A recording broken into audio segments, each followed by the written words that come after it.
thank you, Dr. Arvind Virmani, for being here with us. Dr. Jayanta Ghosh, also, we are really proud and privileged to have you here today in this. We also have today with us Dr. Jayanta Ghosh, who is the founder and director of Waymark Invincible Foundation. He would be speaking just before Dr. Ratna Sahai. Mr. Ghosh, if he just wants to make a few comments, and then Ratna, kindly start your Good evening to all eminent panel members. Honorable President of ASSOCHAM, Dr. Hiranandani, Dr. Virmani, Dr. Sahai, and Dr. Singh. First of all, I would like to express my sincere thanks to ASSOCHAM for giving me opportunity to share my viewpoint on this very relevant topic, financial inclusion in the post-COVID-19 era, the promise of digitization. First, I will talk about the global perspective and then in Indian perspective.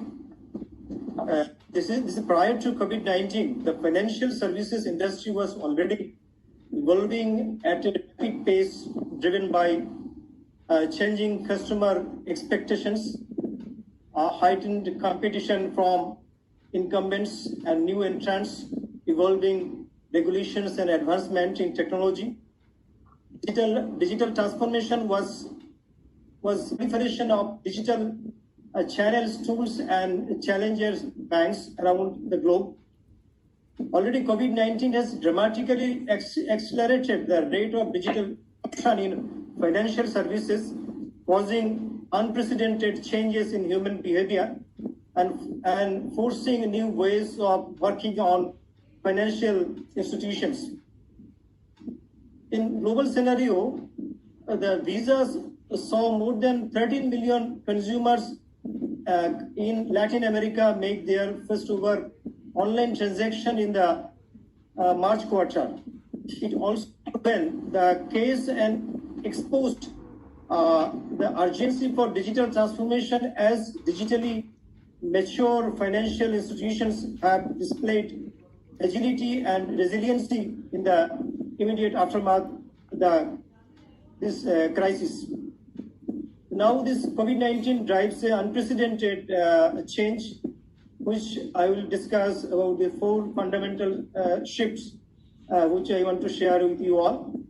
First is adoption of online, mobile, and call center channels.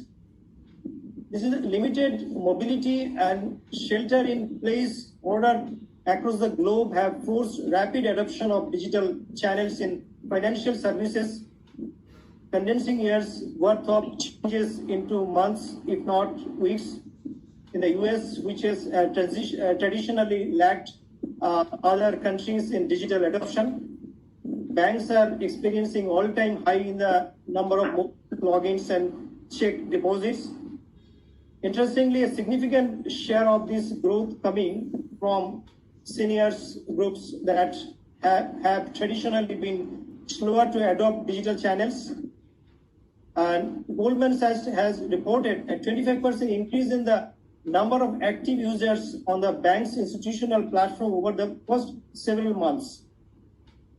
By turning point of highlight for digital and less payments, there has been an acceleration towards digital payments as consumers shift a greater share of their purchases online and businesses, either by choice or by necessity. Raised to set up e-commerce capabilities to capture sales during the government lockdown. My third point is rapid virtualization of workforce and the way working. Financial institutions have gone from scarcely imagining their employees working from home to individual companies transitioning tens, if not hundreds of good work model. That is, as Bank of America have each transitioned have roughly 70% of their workforce who work from home and have established the contingency locations for their remaining trading and call center operation. On the other side of the globe, the Standard Chartered has kept most of its 84,000 employees working from home as of May 2020.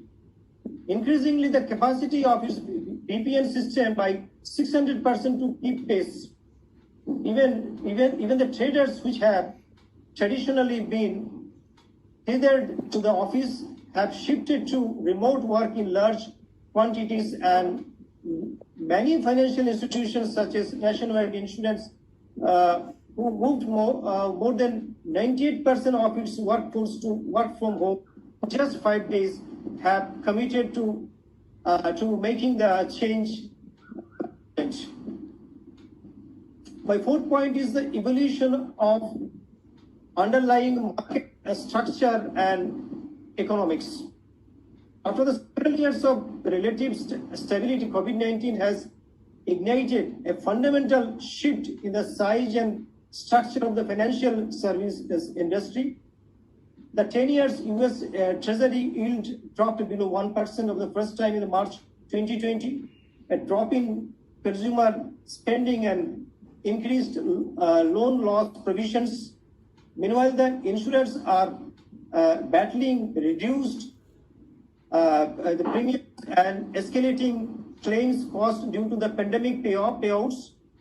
And although impossible to predict the length and severity of the economic downturn, the outcome is likely to be a smaller economy that should require financial institutions to operate more effectively and efficiently in order to remain competitive. These four fundamental shifts brought on the COVID-19 that have this accelerated digital transformation in the financial services industry.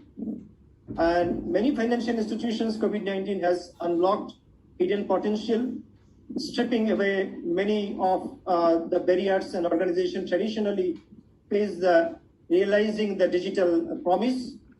COVID-19 has generated leadership and organizational support by highlighting the need for digital transformation as a means to reach customers and maintain operational resilience.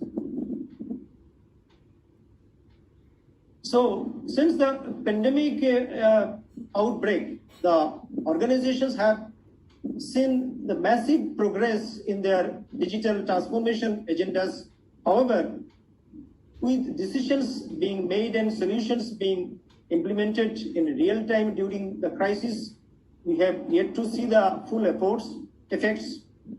How will safely and the security be impacted as organizations rush to act with incomplete data or even limited governance? Now the question is, will financial institutions be willing to commit to permanent changes in technology strategy, mindset, and behavior once the urgency subsidies? There are several implications on the financial institutions must consider beyond this immediate crisis response. Now, if I talk about the Indian perspective, that is, since 2017, the financial services industry in India has seen accelerated growth and widespread adoption of new mechanisms of digitization, and this is complemented by the proactive regulatory and policy efforts of financial inclusion and an increasing availability of affordable internet and smartphones. Fintech is now becoming a critical component in urban, semi-urban, and this while distribution of economic development through financial services. And I believe the post-COVID-19 period, we will see a shift in the Indian consumers growing the preferences for digital and contactless payments, renewed emphasis on savings and investment to create a household capital cushion for uncertain times, and increased interest in health and life insurance to manage future unforeseen financial shocks. In a post-COVID world, India's early stage tech startups will focus on managing their cash flows more conservatively than recent years, and experimenting with remote work practices and building products that solve livelihood challenges for Indians across the socio-economic spectrum. While this crisis has introduced ample challenges for India's thousands of digital fintech businesses, many will emerge more resilient and printed for global stage with Indian innovation. And while this is the global stage with the Indian innovation leading the way, the government of India has ramped up its digital finance efforts as a part of the COVID pandemic response. It is effectively promoting use the real-time unified payment UPI for transactions, the Jan Dhan bank accounts, a key component of our Honorable Prime Minister's financial inclusions initiative over the past few years have been particularly beneficial during this time for direct cash transfer to the government to the most vulnerable sections of the society. That's all from my end. Thank you, Dr. Ghosh. Ratna,